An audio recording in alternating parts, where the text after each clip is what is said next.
Yo, what's happening, everybody? We're here with a Streets of New Capenna Alchemy draft. I've been having a lot of fun in this format. I think it's really breathed some new life into what is, kind of a stale format at this point. You get to play with a lot of really powerful, cool cards. We didn't open one of them. We opened kind of a divination variant, but I found that I'm not like forced to just be brokers. I think Maestros is, better than it was before. Red-Black's really good now. I found even Riveteers can be good. So a lot of people were like, oh, is this, is Alchemy balanced the format as far as like, does it feel like you have a fair chance in every single game? I would say that there's some cards that are much more powerful than others now that the Alchemy cards are in there. But I do think more archetypes are viable, so that's kind of cool. Anyways, let's jump into this draft. We open a War Chief, which I'm going to take here. Our Alchemy card, I should go over it just quickly, is a 2 mana or 3 mana draw 2. It's a divination. If you don't like the first 2 cards you find, you can throw them back. Get another 2. So it's a fine card. I've played it before. Totally fine. Not one of the better hits, but we are happy with the War Chief here. And I'll go over the Alchemy cards as we see them. Like I said, they are really good. Ooh, they are really good like this one. Nightclub Bouncer is one of the best one, actually. So this is a 4 mana 2/3. Has flash, and when it ETBs, you can bounce a non-land permanent opponent controls, and it then costs 1 more to cast forever. Perpetually just means it changes whatever it is on the card. So, if I bounce the Bouncer with my own Bouncer, their Bouncer would cost 5 mana. And what this comes down to is you cast this, it comes in, it often eats a 2 toughness creature, and you bounce something. It can be a really, really big blowout. So, really happy to take that here. And just go on, past that. Nothing really comes close, honestly. Like, Girder Goons, as good as it is, isn't close to as good as this card, I would say. Well, that's maybe a little bit of hyperbole. It is close, but I think this is the clear better than Girder Goons, so I'll take that here. All right, we get another Alchemy card, Giant Regrowth. This is a 3 mana, buy back something from your grave. Anything can be a creature or a spell, but if it's a creature, it gets +3/+3. So I thought this would be pretty good. Buying back a War Chief or a Bouncer is pretty nice. It's gonna be the best card in this pack for me. I will note that Body Dropper, like I mentioned, Red-Black, if you look at the data, the 17 lands data, Red-Black is, I think, probably the biggest gainer compared to where it was in normal Streets of New Capenna. It's actually a really strong deck because they added a lot of good black cards and good red cards, and specifically good cards for the sacrifice deck. So something I have my eye on, but I'm definitely just gonna take the Regrowth here. Okay, so now I probably just take Libation, take green card, good green card. Nothing else in this pack really stands out, so we'll just grab that here. I should also say about these Alchemy drafts, I think they're up for the next week or so, which is part of the reason I wanted to get a JAMA draft in case somebody, people want to try out the format, aren't really sure what's good or like how it's much different. By the way, there's no like altered cards. All the original cards are the same. I think some people went in this format or heard about this format and were like, oh, are they changing, are they nerfing Inspiring Overseer or whatever? That's not their goal. Their goal really is just to get the, these Alchemy cards out there in the world. Maybe somewhere down the line, that's a thing they do, but not with this set. So, Inspiring Overseer is still as good as it was before. Nothing has changed there, but we also get some really fun, cool cards to play with. All right, this pack's pretty bad. I mean, random 2-drop green creatures are fine. Plasma Jockey also fine. I probably just take Civic Gardener. Kind of funny. This is like a marginally better 2-drop, I think, than Venom Connoisseur. So I'll just take that. Like, if there was a card I could all see playing in our pile here, like, I mean, these blue cards are whatever. I could see playing them, but they're about as medium as Gardener. I might just speculate on it. I guess Plasma Jockey. As much as I said a lot of different archetypes are viable now, I still think green-red is pretty bad. So I don't think I want to take Plasma Jockey to go with our green cards here. So I'll just take a Civic Gardener. All right. Oh, Jewel Thief. 6th Jewel Thief. That's pretty nice. There's also a Riveteers Requisitioner. I do like this card quite a bit. But yeah, let's just keep the green train flowing. Okay, well, is this the faded green-red draft after all? I mean, we could just take Warm Welcome, right? Like, that's totally fine, and especially when we've got double really good creature to go find. Like, how often I am gonna play a Warm Welcome is basically a function of how good my creatures are. And yeah, I think these are probably good enough to take this here over Security Rocks, which is, as most people know, not that exciting. Big dumb creature, not that exciting. So yeah, I'll take this here. I could also take a blue-white land. I think that's maybe reasonable. Yeah, you know what? I've just talked myself into it. I'm going to take a blue-white land because we can pick up a Warm Welcome at any point. Let me take a Regulator, I guess. Yeah, let's jam that. I don't think it's like, super likely that we play this card given this start. Although we might, right? We might just end up with enough fixing. Often if you're a heavy green deck, you don't end up in a spot where Regulator is actually very good because the green creatures don't really put counters on themselves. It's more the blue and the white one. So we'll take it because it's the best card here. I suppose Cabaret Charm is like something that stuck out to me here too, but that's a pretty late regulator. All right, now we take nothing. I don't like Initiate all that much. Roastmaster is just like, well, whatever. So sure, let's take a blue card. All right, I'll probably take Eraser's Ring here over Cabaret Charm. Like, I do think, green-red, for what it's worth, is, like, sort of open. I think I don't feel very strong about going into it. But, if we do pick up maybe open a red bomb, I'm kind of into it. And like I said, there are more good red cards than there were before. I'll take a dagger here, though. All right, take a Paragon. Yeah, some more words on this form of Alchemy. Like, I've heard the experience of, I joined Alchemy, and I wasn't sure, if the Alchemy cards were good. Again, you should take the Alchemy cards. They're very good for the most part. And then I got trounced by some wacky, nutty or Alchemy card. And, like, that's going to happen sometimes. You're definitely going to have that experience. But I think if you just look at it as this format is maybe not 100% balanced, but very fun because you get to, you also get to play with the wacky cards. I think that's a good way to approach it. All right, so I'm going to take Menagerie Curator here. This card's pretty sweet. So it's a 2-mana mana dork. It's 1/3. Can only add for creatures, but any color. And when you cast a creature spell, you draw a card if that creature shares no creature types with creatures you have. So it kind of asks you to diversify your creature types. There's a lot of creature type overlap with like citizens and cats and stuff. So it's not often going to trigger. But if this triggers once, say you only have one warrior / rhino in your deck, it's worth it. Like, I could also take, whatever, Informant or a land or something, Wing Shield Agent, but I do think this card's good enough. And even if it doesn't trigger at all, just the 2-mana mana dork is generally fine. Like, not the most exciting thing in the world, but it's still pretty good. Okay, so we can take a Nether Giant Regrowth. They do have sort of diminishing returns. You don't want too many cards that don't directly affect the board right away. There's also a Spar's Adjudicator we take. I'm not going to take a Gardener here. Take Giant Regrowth over it. Maybe we just take the Regrowth, honestly. I mean, Girdergoons is the best card in this pack. I don't feel super strongly about, like, dipping into, like, picking up Fixing for white right now. So maybe just take the double Regrowth. I mean, again, we've got two very, very good cards. And it's kind of cool. If you cast the Regrowth on, like, a War Chief or whatever, it becomes an 8/6, and then you cast one again, it becomes an 11/9. So that's kind of cool. Maybe we can have a dream of getting, like, a Giganto War Chief. All right, now probably just take Voice of the Vermin. I mean, I could just take a Rafine's Informant. Maybe that's a little bit better. I do have dreams of playing this card because it is sicko, but maybe we do just end up green-white at this point. Then again, like, this is a better card, but I think there is a lot of value in just staying close to green here. Yeah, why don't we just take the Voice? I don't think white was all that open in pack 1, to be honest. So as much as I would like this card, I think I'm just going to stay open to whatever my second color is. Figure that out in a bit. Okay, now I just take Out of the Way as the best card in the pack. Let's clean things up a little bit here. Lands over here, bouncer over here. Let's put Nishi in the board. Yeah, I mean, again, I could take an Adjudicator, but let's just take Out of the Way. Another Voice of the Vermin, eh? So we could take that, or we could take Civic Gardener. Again, another 2. We are a little low on 2s, but I don't feel like it's at the point where I absolutely need to jam a Civic Gardener. Number 2. Could also take a green-white duel. Could also just take Virtuoso. How about that? Pushes a little more into white base, but that's okay. Like, I mean, it's not going to be easy to splash this card, and we probably won't, but, like, we can splash Out of the Way, and it's really, really good with Giant Regrowth. Yeah, you know what? Let's jam that, I think, over the Voice at this point. I don't want, like, another, decent but not amazing 4-drop at this point, and I think there's a good chance that, I was saying white isn't that open, but if it is open, we're going to be really happy in pack 3. Weird things can happen, right? I think the opportunity cost of passing a Vermin is not that high, and I'll just take a backup agent here. Could also take a Strong Arm, but again, I think we want to lock in some 2s, and that's what, like, kind of one of the hidden good things about white in this format is that it just offers the best 2s, and that's just such a critical thing. Like, you don't have to be stuck playing Civic Gardeners or whatever in your, in your blue-green deck. You can actually have access to good 2s. I'll take a Adjudicator here over a prize fight, I think. All right, now there's a Socialite. There is a Run Out of Town. Yeah, nothing too exciting. Let's just take medium. You know what? I'll take Run Out of Town here. Yeah.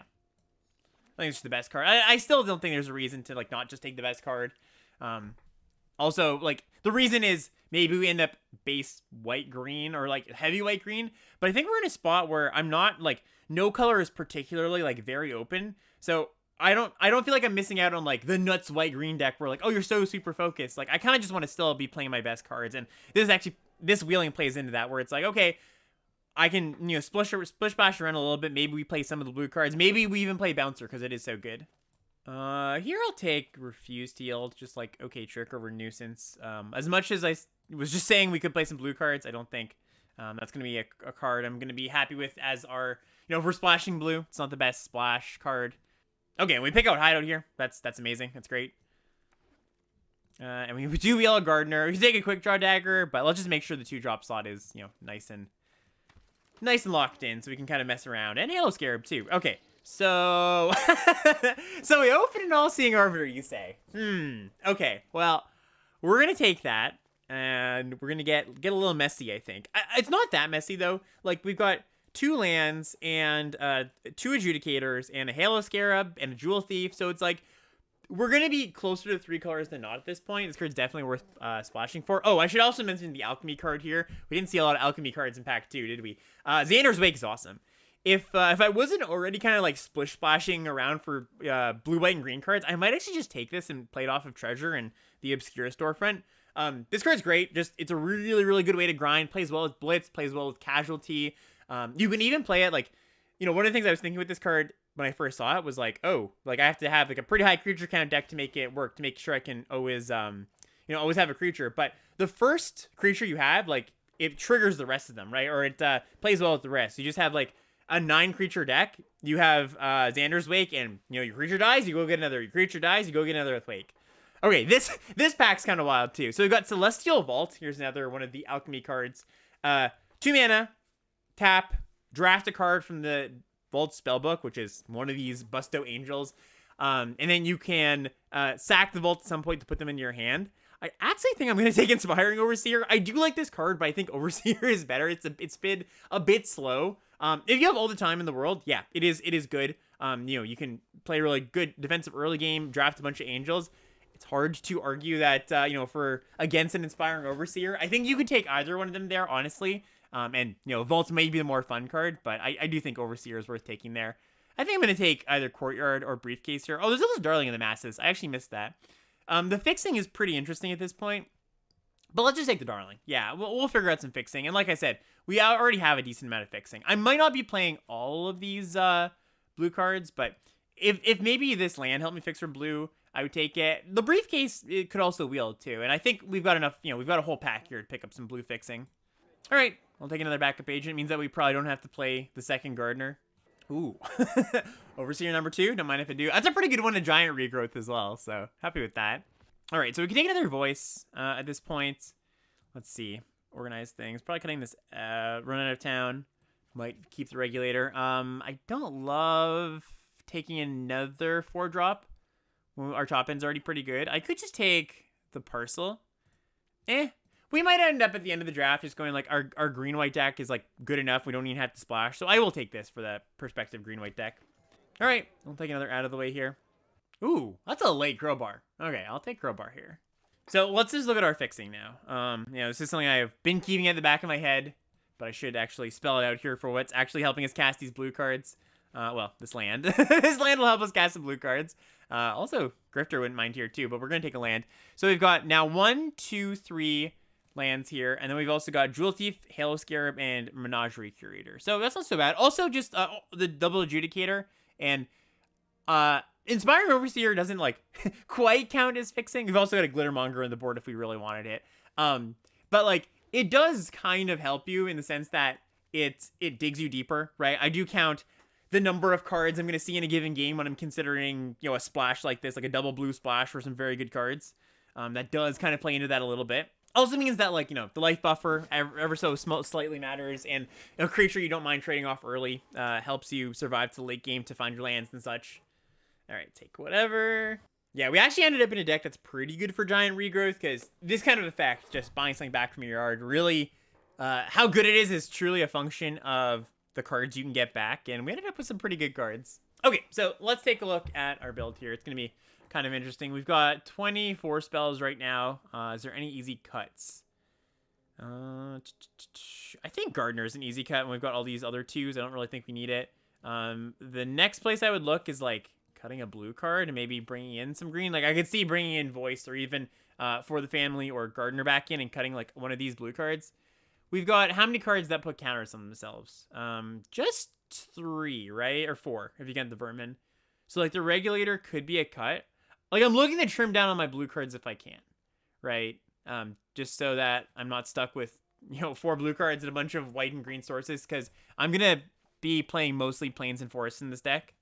I'm going to be cutting down on the blue. And I do think we're at a spot where, yeah, the double blue, you don't want to go ham and always splash double blue cards. But these 2 cards are both powerful enough that I do think it's worth trying to see if we can stretch the mana for them.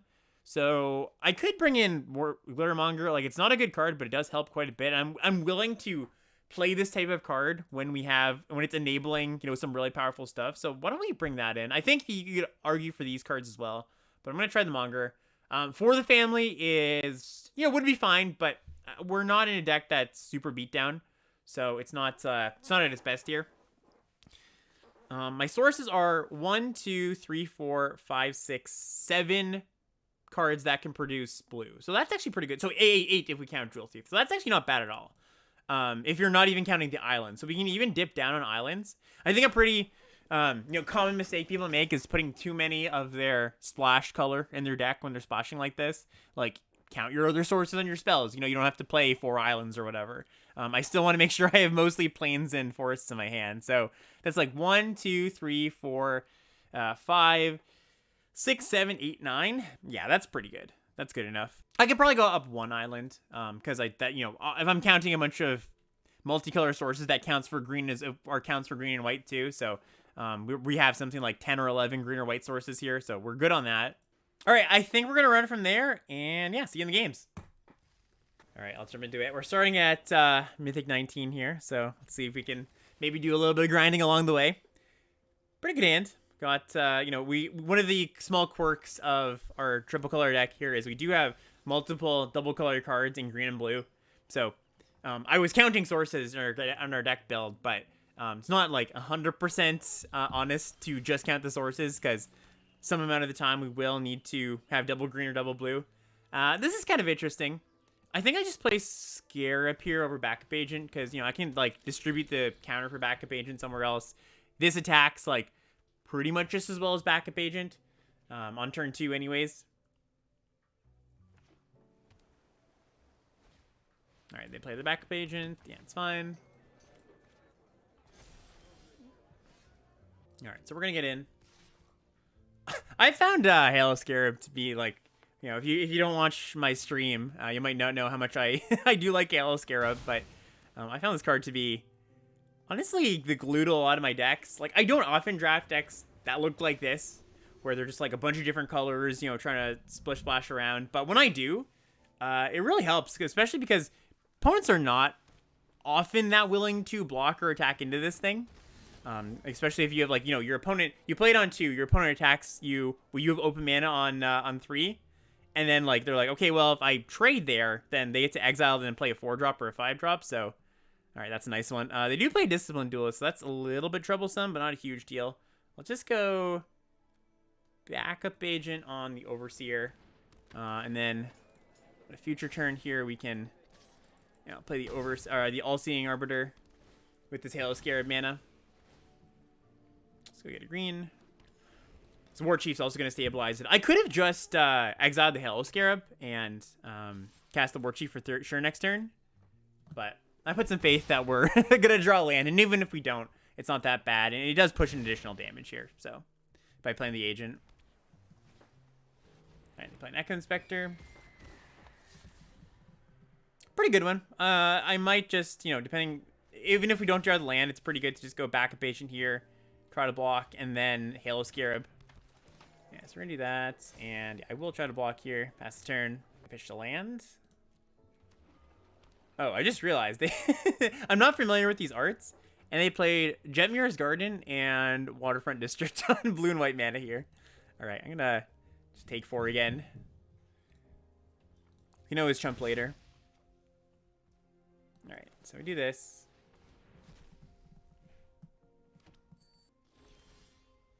All right, so casting War Chief here is appealing.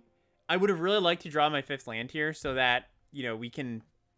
Because if they, like, have a counter spell on our War Chief, it's pretty obnoxious. I think I might just play Voice of the Vermin here, because that also probably prompts them to do something.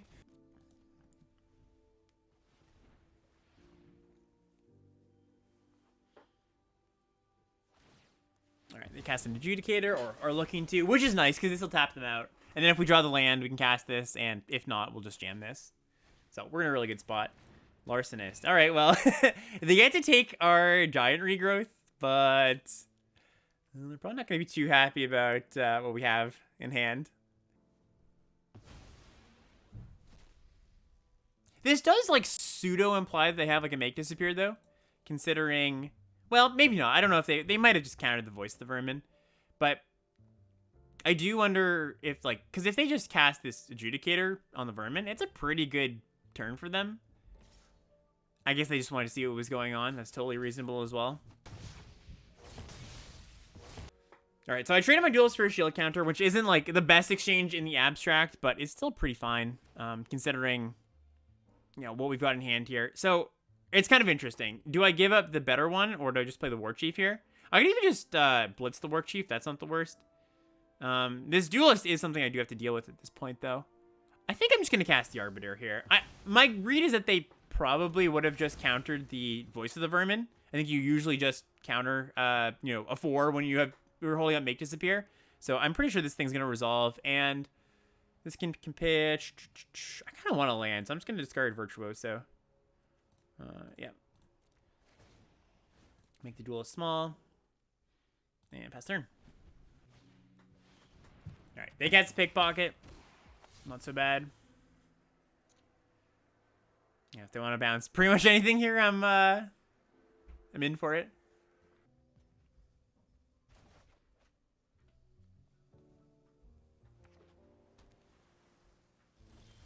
Alright, so let's recast it.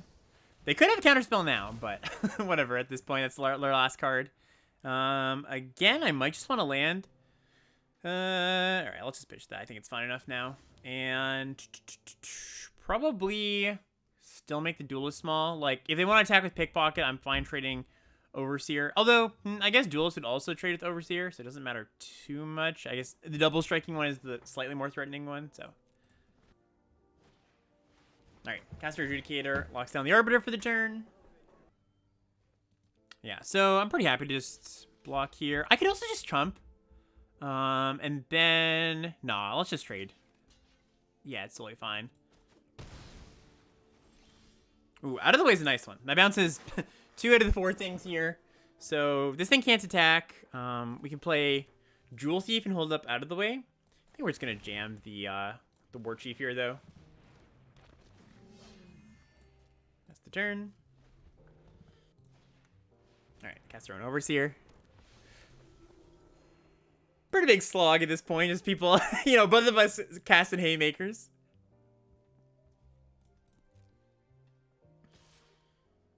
I wonder what the black is for, because they have a lot of, well, we've seen 2 black sources, I suppose.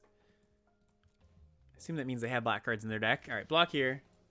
Make a Rhino.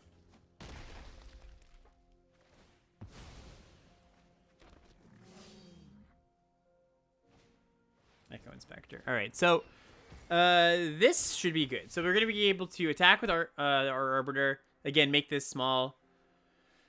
They could choose to not block, which honestly is honestly is probably best for them at this point. Wow, that's pretty nice. So bouncing Duelist is something here. I could also just block the Duelist and bounce something else. But with Clubber and Libation and out of the way, okay. So let's just attack.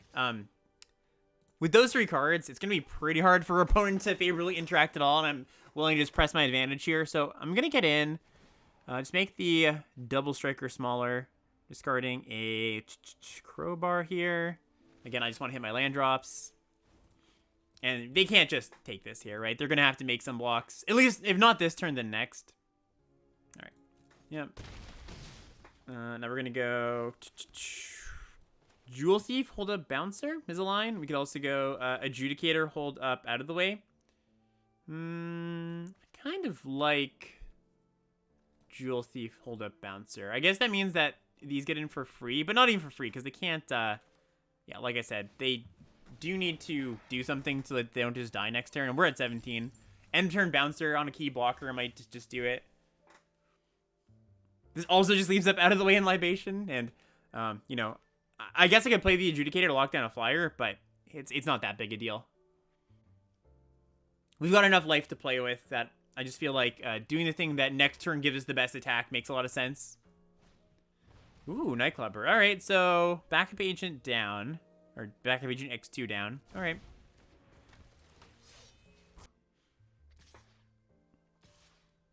Yeah, so they're going to try to press some damage here, which makes a lot of sense. I could Bouncer to block this and then bounce something else here, but I don't think I really need to right now. I'd rather make them do something first, right? Because right now we're clearly in a very advantageous position. They're only attacking with 3 things here. So usually if they go for like a fake your own death on this clubber, which, you know, they didn't do, but that's definitely a possibility. All right, so that's fine. I think I just clubber now, or sorry, Bouncer now, because it does give us another attacker. And I'll just bounce the Distant Duelist here. That thing's not going to be that big of a problem with Adjudicator and out of the way in hand. And now it costs 4, so that's nice too. All right, let's just bash. I wonder if our fixing's good enough that I don't need Glittermonger. Maybe this is too conservative to play the Glittermonger.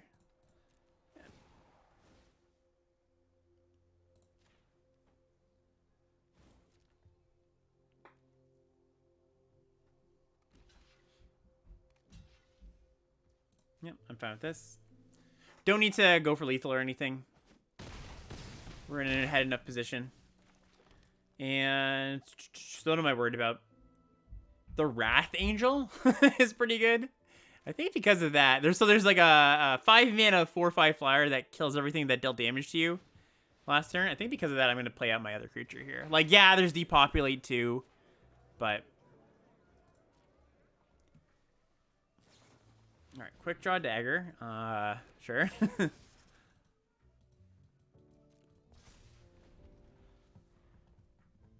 Although I guess playing the Adjudicator doesn't even play around that because they blocked with some stuff. So some of our creatures didn't even deal damage. So it's actually that what I said didn't even make sense there. I should have, if I was worried about a Wrath, which I'm not in particular right now, I shouldn't have even played this. Blue, black, looking in their graveyard. So it's like a dig up the body. Rogues Gallery. Okay. It's a pretty good Rogues Gallery. Unfortunately for them, they're not going to have too much time to actually use all these cards. Yeah, Pickpocket, and that should just be the game.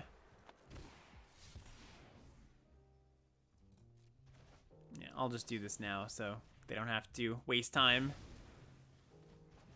This puts them dead on board.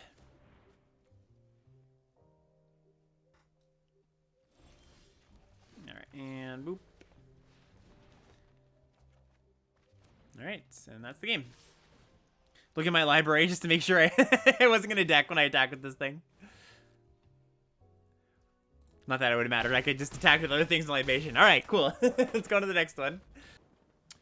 Okay, so we've got 2 good 2s. We're on the draw. We've got our Adjudicator. And yeah, seems good. If we're lucky, our opponent's playing green and we can fire this off early. Alright, we draw an Overseer. Not a bad draw step.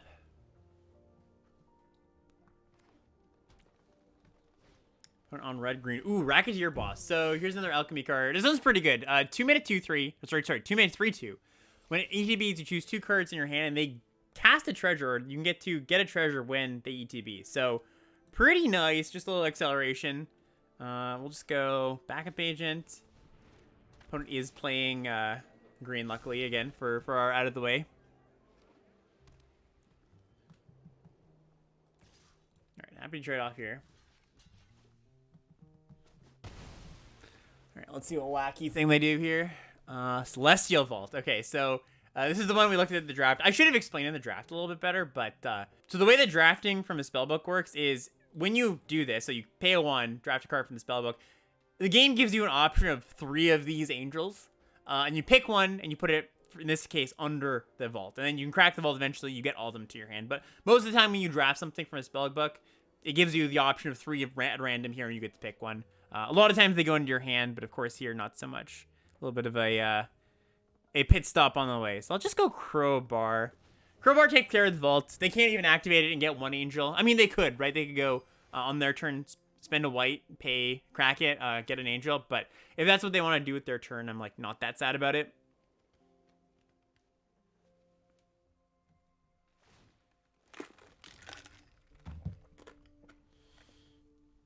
All right, drafting they go.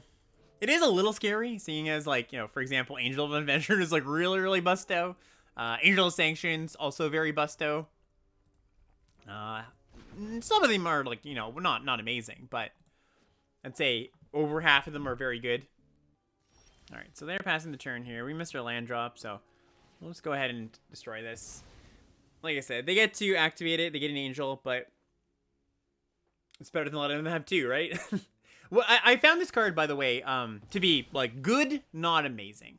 I was talking about it in the draft a little bit, but obviously it's great here when we are, you know, stuck on lands and opponent would get to, like, just draft a bunch of angels. But, you know, spending 2 mana to do nothing and then mana to do stuff, you know, draft the angels from the spellbook, not affect the board. If you are given the time to, it's fantastic. But there's a lot of games that just come down to, okay, I play a 2 and a 3 and a 4, and, you know, you just don't really have time to do all this. Still in the, you know, top common, top uncommon range, I would say. But, you know, in the draft, we did take Overseer. There's probably a few other uncommons and commons I would take over this card, too. Like, Jewel Thief, I think is pretty close, for example. All right, so they cast the Revelers. They get a treasure token. They get a, you know, obviously the 1/1 token around. If we get a land here, I feel pretty good about our position. Tap land, fine, I'll take it. Can't complain. Gets us our blue source, and then next turn we can either cast Overseer or Jewel Thief. Probably the Jewel Thief to trade. Let's see. So yeah, blue source, backup agent, and yeah, pass turn. One of these cards is an angel of varying power levels, of course.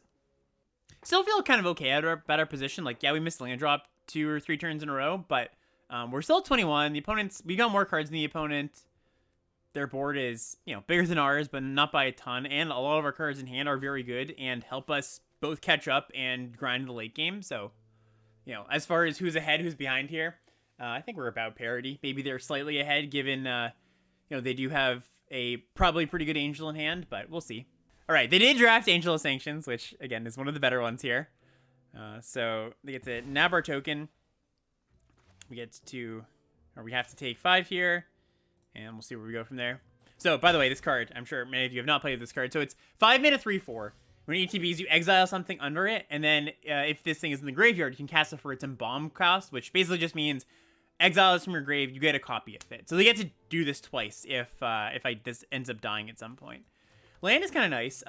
So what we can do is Jewel Thief, hold up out of the way for the Revelers. It's kind of funny too, with the Revelers, it actually gets, you know, the line of when you cast this, a treasure token, you make a treasure token gets kind of, you know, printed onto this card, so it still gets that if we bounce it back to their hand.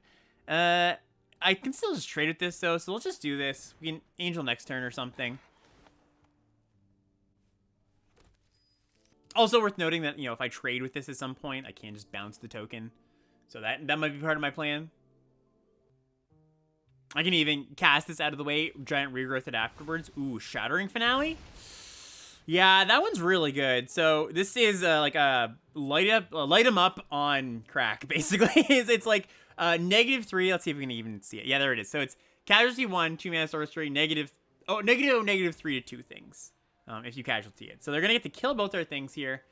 And I guess we just have to say that's fine. Can't even giant regrowth this back. I mean, we can, but it'll be a 6/3 instead of a 6/6. So yeah, this is fine.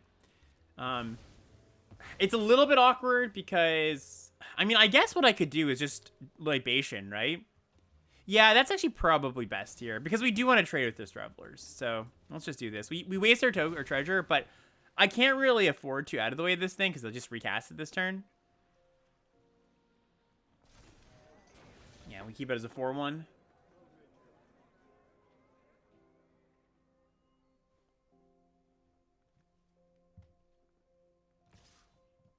Yeah, they we don't even want to trade. Lucky us.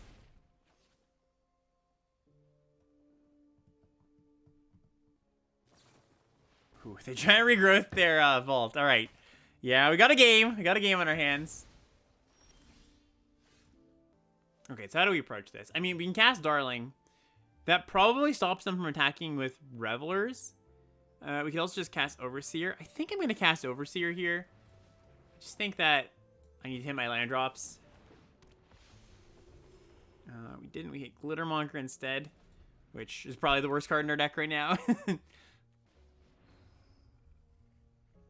Alright, so they go drafting again.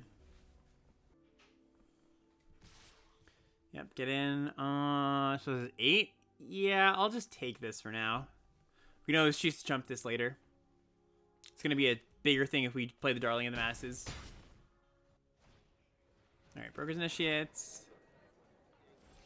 Alright, we drop Backup Agent. So, what do we do here? We can play the Glittermonger, so we have 5 mana next turn. Adjudicator can come down. I think that's probably what we have to do here. They get to attack all and threaten blocks here, or threaten, yeah, something. So, I mean, it's not great for us. We could have just played Backup Agent to chump and out of the way to bounce this. That actually might have been a better play, because we are forced to, you know, they're going to attack with everything. We're forced to block 2 of these, at least. So, maybe it was just better to cast this and bounce this. Also gets us a little bit closer to a land, potentially. So, yeah, I actually think that was probably the better play. They might not attack with Broker Initiate if we're very lucky, but we'll see. All right, they do. Again, we're forced to jump, so we'll block here and block here. Ooh, Caporetti Charm. All right, that just puts away the game. All right, good game, good game. We got, and for the family, too. We got stuck on some lands, and opponent had a card that punished that. Ooh, we're facing Center, who's actually somebody I know, I believe. Discord / my Twitch chat member, so we'll see how this goes. I feel comfortable unmuting them. Don't think they're going to spam us. All right, we draw a 2-drop, which is pretty nice. All right, a castable 2-drop, I could say, because we do have this. Okay, blue-whites. Ooh, that's kind of nice, too. All right, get in there. Make you spear me? Nope. All right, so we're going to have a turn 4 War Chief, which is pretty sweet. Ooh, Skyline Savior. So this is a 3/4 for 3 flying. Then when ETBs, they need to pick something up. If it's a creature, it gets +1/+1 and becomes an angel. So they pick up a land there. Ooh, we actually get to punish that play pretty nicely with this out of the way. So let's do that. Kind of Stone Rain themselves here a little bit. And we might just blitz the War Chief next turn. Very good card. I actually think this card is one of the better Alchemy cards. But obviously there was was not so great. Yeah, they have to do it again. And yeah, we're just going to go for the blitz on the War Chief this turn, I believe. They even have to discard here, which is awkward. Ooh, Bouncer. Okay, that's actually a little bit better. Because now we can go play the Bouncer. Play the Virtuoso. It means that we can't necessarily blitz War Chief next turn, but that's kind of okay. Oh, this is kind of mean. I feel slightly bad, I gotta say. We could even Giant Regrowth our bounce spell next turn. All right, they play a Halo Scarab, and let's go Backup Agent on the Virtuoso. Forces them to make some really awkward blocks. Yep. And barring, you know, Depopulate, I think we just have this. All right, good game. It's a quick one. It's a quick one. Yeah, we had kind of got lucky there. We had the exact right cards to punish this card.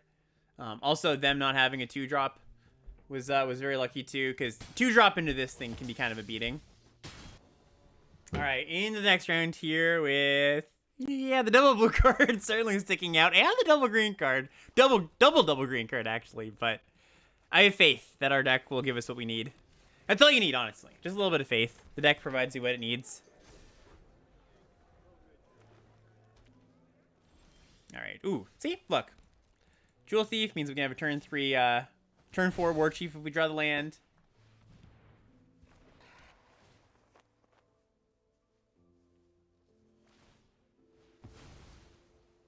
All right, they spend their turn fixing, which pretty happy about that. And they go, maybe Jewel Thief of their own? Yeah, indeed. All right. Let's see. So we get a blue source. That's sort of interesting. I almost want to just go Nightclub Bouncer. I guess that means that we then can't War Chief next turn unless we draw a green source. All right, I think it's a little bit more impactful to get down the War Chief here. Then we can, especially because with War Chief on the board, like a 5-power creature on board, it means that a bounce spell like Bouncer. Oh, I just got. So stupid. I just got the joke there.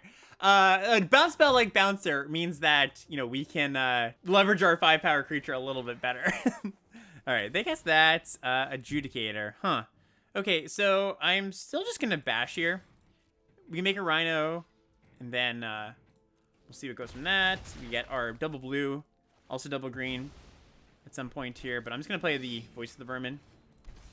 Because then if we just draw a land naturally, either, you know, any land, we can just cast this, and if it's specifically a blue land, this is going to be really great. All right, we did draw a Plains to lock down the upstarts. Pop. Get in there. Make you big.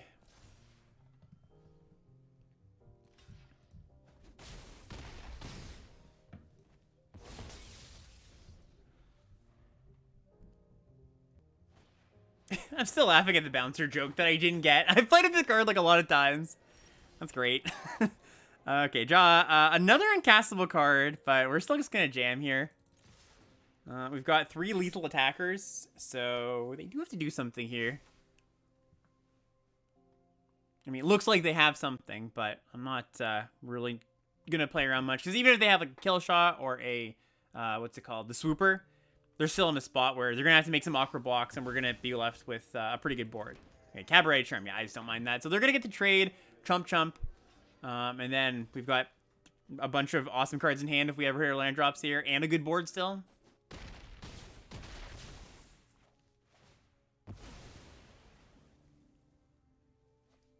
They had a Civil Servant, which just means that, you know, they may be double spell with blockers here. But again, still in a really good spot. And if we do draw a blue source next turn, we just win.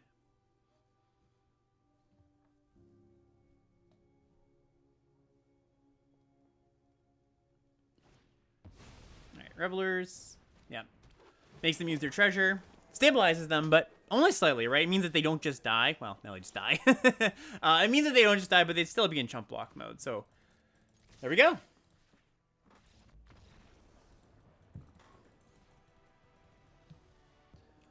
All right, we've got a hand of double backup agent, Libation, Glittermonger. This is actually kind of a hand that I'm kind of willing to mulligan. Like, even if we hit our white source, it's not that good. We get to play our backup agents, and if we miss, it's obviously quite bad because our our hand is not that good. So I think the fact that if we hit our white source, the payoffs isn't that good, and our deck is full with a lot of really good cards. It makes me just want to mulligan here. Also, we're on the draw, right? So being on the draw means that we can kind of make up for the fact that we mulliganed. This is interesting. So I think I'm just going to put back, like a Plains. I don't think I want to mull any of these, like, especially because like all 3 of these catch us up. So if we do miss our land drop for a turn or 2, it's not going to be the end of the world. Like, it's tempting to be like, oh, just keep the land, don't be greedy. You want to make sure you hit your 4-on-4. And that's true, right? For sure. I would like to hit my 4-on-4, but I think these cards are just good enough even as the game goes on that I can just wait. I'm not going to get too punished. It's not the end of the world if you don't hit your 4-on-4 or your 5-on-5. Of course, that's going to bite me, and we're never going to hit our 4th land drop, but, neither here nor there. All right, they cast a Court Official. Just going to bin this out of the way. Not super interested in that card versus a bunch of value. Okay, so now we just get to go. We do still have to choose, which is a little bit awkward here. I think I'm probably just going to go get a blue source. Just tiebreaker being we've got 2 blue cards, and one of our blue cards is... One of our blue cards is the one that we can cast next turn.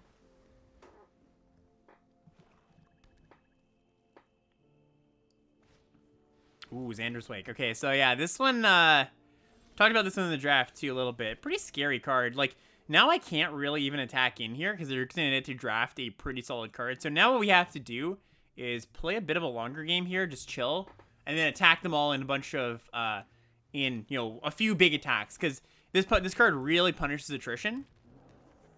Like, you can't just, like, trade each turn, you know what I mean? I attack here, they get to trade and trade. You want to go build up the board and then make a big attack. Alright, so they cast Choice of Fortunes, draw 2 cards. I'm going to cast the Bouncer here, and I kind of want to bounce this, honestly. I don't think I will. I'll just bounce the Custodian. But again, it's, like, really awkward here. If we draw a land, you know, now to cast the War Chief, I'll just attack, and it's not that big of a deal. But now, yeah, now we're in this position where it's just, like, it's not that great because I'm not pushing that much damage. They get to draw a good card, especially one that could stabilize them, like, you know, Boneclad Necromancer. I shoved past it, but let me see. Boneclad Necromancer stabilizes them pretty well here. It's a 3/3 and a 2/2. There's a few things that draw them cards or gain them life. So I think I just have to play this and then play a little bit longer game here. All right, whack. Don't care too much about that. And Corpse Praiser. Okay, I care about that one.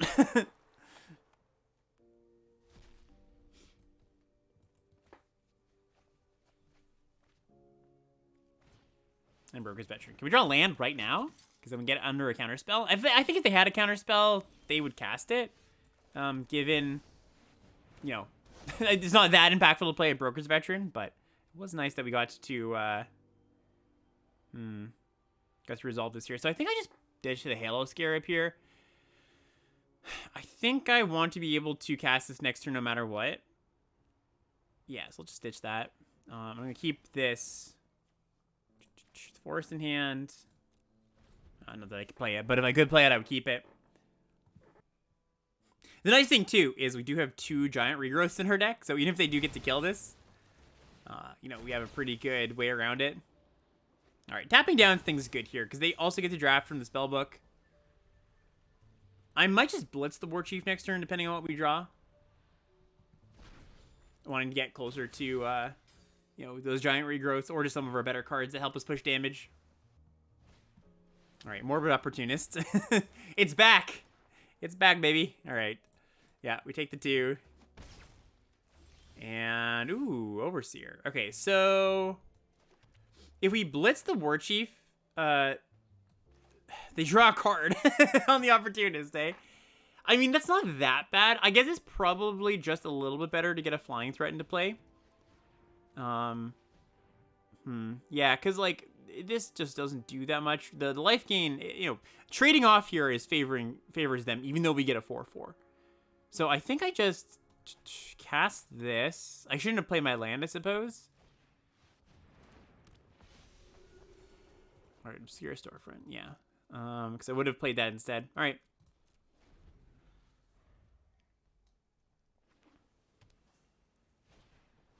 I guess a Hail Scarab. Yeah, and the nice thing is we've got a lot of room to play with here with our life. Like, we play a really good grindy game as well. And they're, like, sort of on a clock, as a blue-black deck sometimes is. Because, you know, like, this kind of stuff happens where if they just mill themselves too much or draw too many cards, they do risk this decking. Xander's Wake is kind of nice in that way with that problem. Because it does give you a lot of action to close the game with. But, you know, they got back in Newsy. They milled a bunch of there at 15. They have an Opportunist, which isn't an optional trigger. I actually think, like, the game might just come down to us decking them at this point. Court Official. Get to discard the Storefronts. Funny. Unintended consequence there of them making us discard. Okay, so now let's just attack with the Flyers, see what we get. I'll get a Darling and a back evasion. So, yeah, you know what? Maybe I shouldn't have been too hasty there with discarding that back evasion, because it might have been better just to put, like, Darling, again, isn't getting in, so it might have been just been better to put a counter on the Overseer. Get in. Okay, so what are we casting this turn? I guess we just cast the War Chief.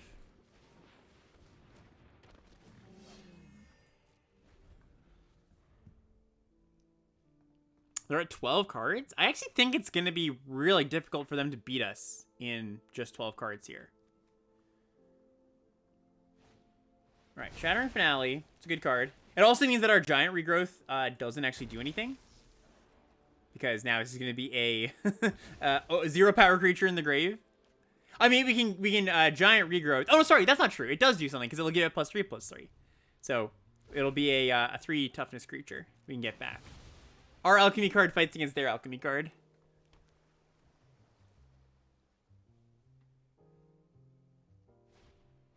Bloodthirsty Aerialist. Okay. Yep, that does stop our Overseer. At least for a turn. Ooh, Snoopy Newsy. I'm actually a little surprised they cast that here. Considering, yeah, now there are 9 cards? Okay. Like, them being 9 cards means they can only have, like, 4 combats happen. Because it is Opportunist, right? Or I suppose 5.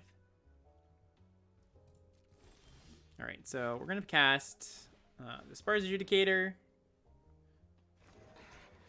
Lock down this Aerialist. As much as I'm saying this game might come down to decking, or has a good chance to, I'm still going to try to get in for some damage here. And I do think I'll get in with the War Chief too. Again, if they want to trade, it's fine here at this point.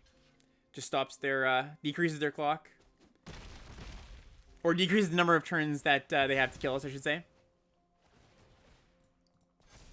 Yeah, Aerialist gets big.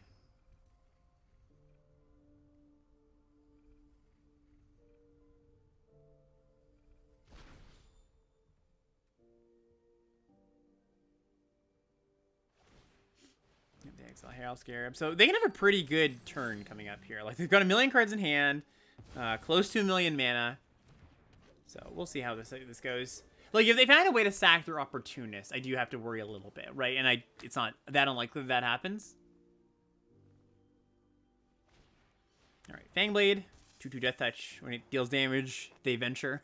Like, this is what I think is really cool about Alchemy, right? Like, you get to play, like, all these cards that you just wouldn't normally see in a normal draft.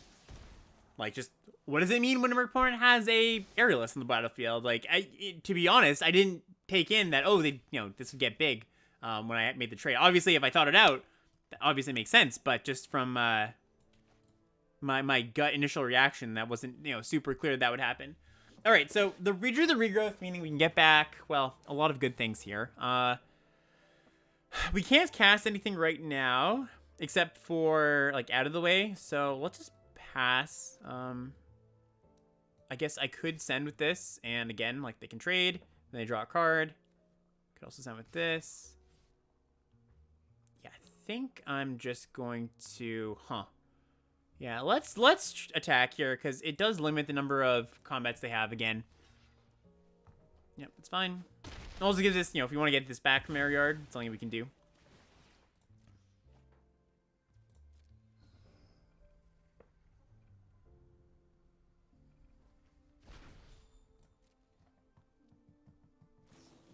With Thieves Guild Enforcer. All right, that mills us a little bit. Oh, that's actually, that's actually maybe a problem. Yeah, that could be an issue, because if they have enough rogues, they can definitely mill us out before they deck. It takes them a few rogues, but here's 1 rogue. All right, that's fine. Here's 1 rogue alone. I'm sure they have more, especially from the Xander's Wake. If they ever find another one from the Xander's Wake, then we're definitely in trouble. All right, that's not a... that is not a rogue, luckily. Hurabrask. Wow. I think they're just going to deck themselves, no? Like, this draws them extra cards. This draws them a card. Yeah, like, they have to kill me in 2 turns now. So I'm not as worried about this Thief Guild Enforcer anymore. And, of course, they're attacking with it, too. Okay, so let's see. We trade here, and we're going to go double block on this. And I think we just take the 8 here. I think that's okay. We're going to get the giant regrowth back the Arbiter. So, yeah, it's all fine.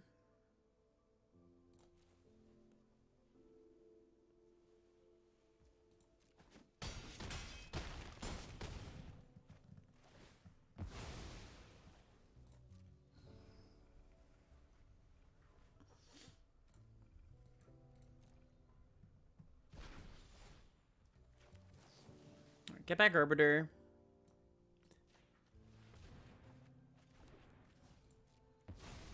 It's an 8-1. That's kind of funny. I guess not the most resilient creature I've ever seen, but... Alright, so let's cast this. Discard Forest. Make your Airless smaller. I guess make your Urabrask smaller, eh? Land, pass the turn.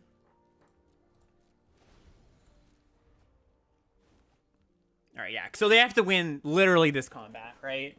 Which is doable. I don't think it's impossible, but with Libation in hand, it's going to make it pretty tough. Alright, Bouncer, step 1. Yep.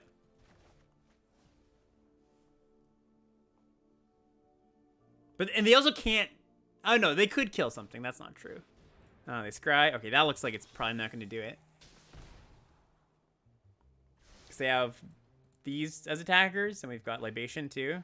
Blood Priest. Alright, alright. Okay, that's a drain. Huh. Oh, maybe they can't. Holy crap, are we dead? No, not quite. It's very close, though. Holy, if we didn't have the, like, to them, it's, they have lethal, though, right? Wow. That is, we're exactly 1 off here. That is insane. Yeah? Yeah, they fought hard. I just need to make sure I block right here. We go to 1. Damn. All right. Yeah, well played, opponent. Well played.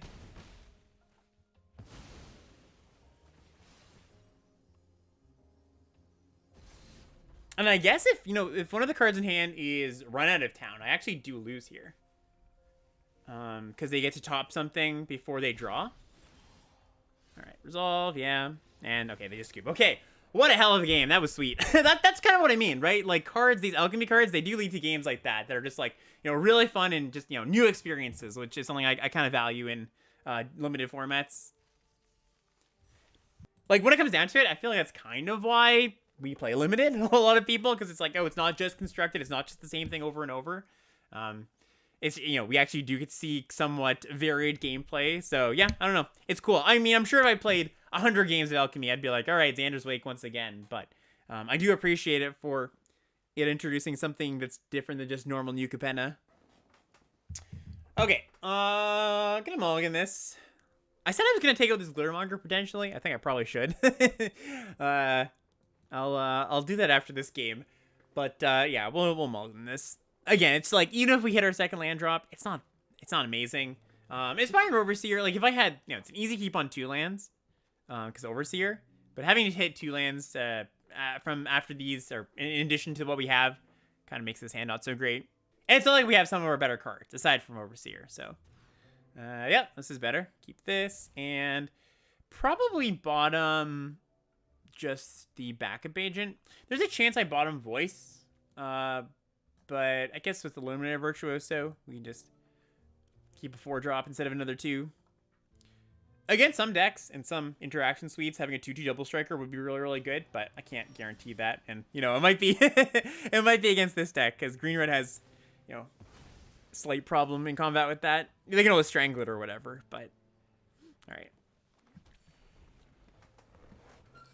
I guess I actually should have held off on that land too. Not necessarily right to crack it then, because I don't know if I need double blue. I have the Adjudicators, but it might come down to a spot in the game where I want to cast the Adjudicators before I want to cast my double blue card that I draw. Yeah, easy just trading off. Ooh, they missed their land, eh? Okay. By the way, I will say Crowbar and, to a lesser extent, Broken Wings have been cards that have just shot up in value for me in this Alchemy event, because there is so many good busted enchantments from the Alchemy cards. All right, looks like we have a little bit of a non-game, which might be unfortunate. Well, is unfortunate, but there's still a chance it won't be a non-game, I suppose. Let's just jam this. But yeah, there's Xander's Wake, Celestial Vault, like we played against earlier. Alright, they hit it. Ooh, Libation. Yeah, that's probably going to seal the deal. Yeah, alright. Just a big old fireball to the face. All right, GG. Quick game.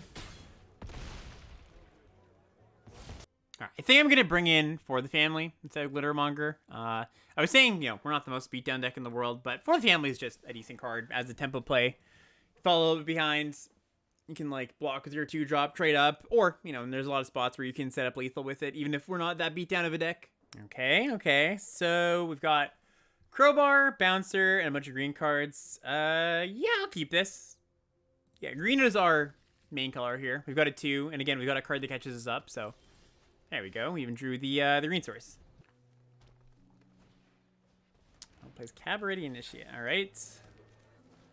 Crowbar.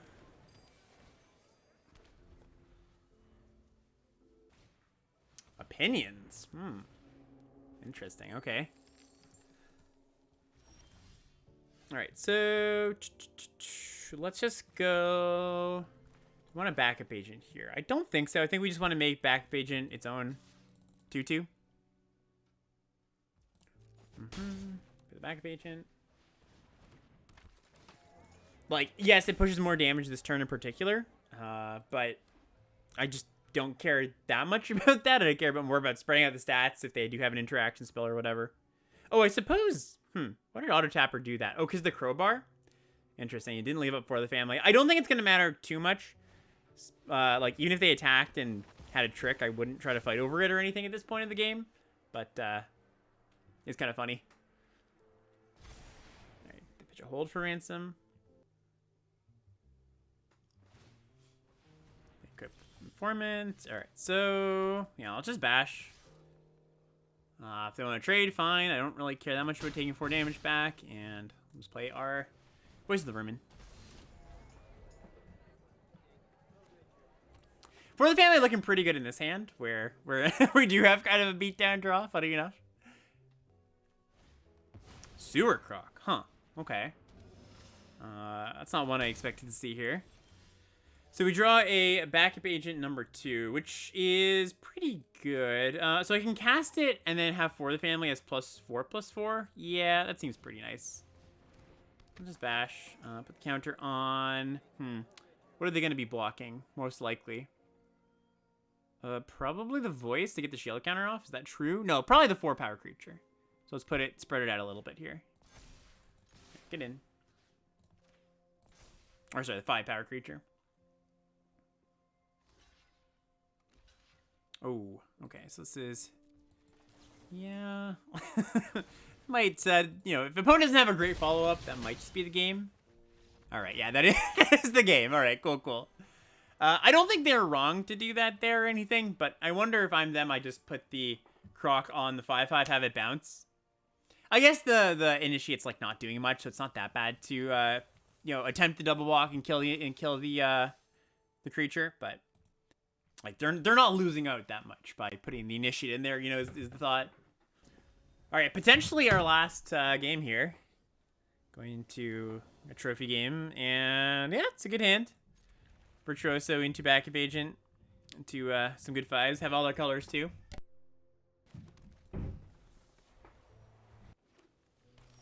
It's red, black. Ooh, Jewel Thief, nice. We've had some pretty good Jewel Thief draws in this match, or in this league. Just being able to line up Thief into one of our busted expensive cards. Alright, they let him up. Fair enough. Ooh, regrowth. Okay, so let's just play Hail Scarab. When they missed their land. I mean, we're missing our land too, but alright, let's go that. Play backup agent.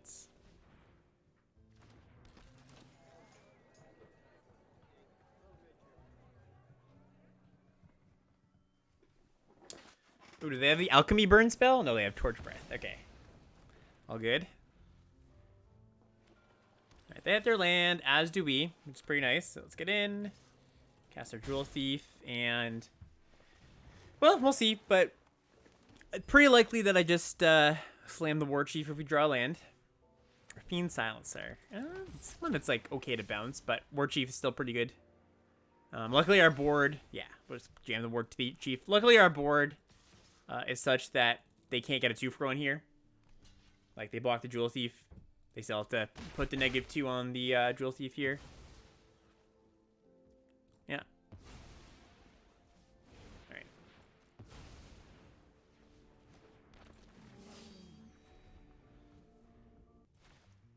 Snooping Newsy. That's a lifelink from Snooping Newsy. All right, so what do we do here? Can't do anything right now with these cards. Like, we can't exile this to cast this. We can Giant Regrowth to get something back. But, like, that doesn't do too much. I guess probably what I'm going to do is just... do I want to trade 5 for 3? I mean, yes, I do. Like, you know, it's not that easy to race a lifelinker, but... Alright, we're just going to attack here. And now just Giant Regrowth. After they traded, we're just going to Giant Regrowth the War Chief and exile our Adjudicator. Wouldn't be too surprised if this just prompted a concession, us casting this card. Especially if we get to Blitz it next turn, it's pretty sicko. Big spender. I like this card too. 2-1 haste. When it comes blocked, they make a treasure. Not amazing here, but... oh, also you can sack 2 artifacts to draft a card out of the Big Spender spellbook. Which... kind of a bunch of junky artifacts, to be honest, but, you know, it's not nothing. Yeah, that's... Let's just do this now. Yeah, get back our War Chief. Exile our Adjudicator.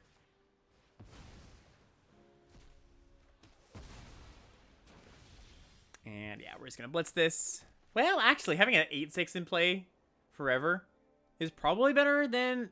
8 damage now, or 10 damage now, and then a 4/4. What punishes this?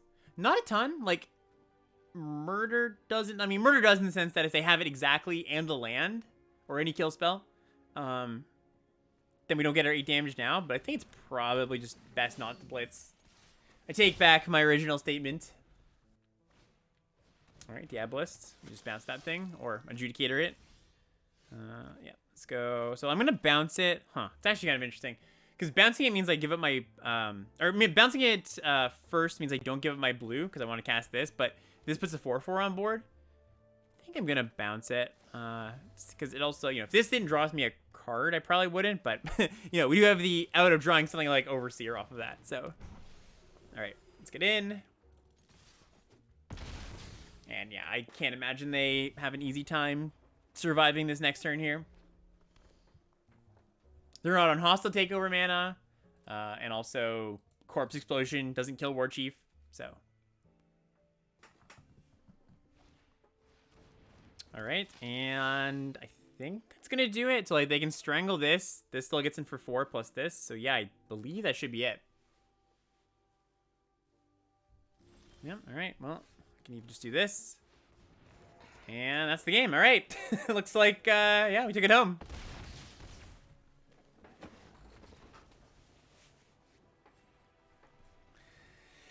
And to get Mythic number 5 to boot as well.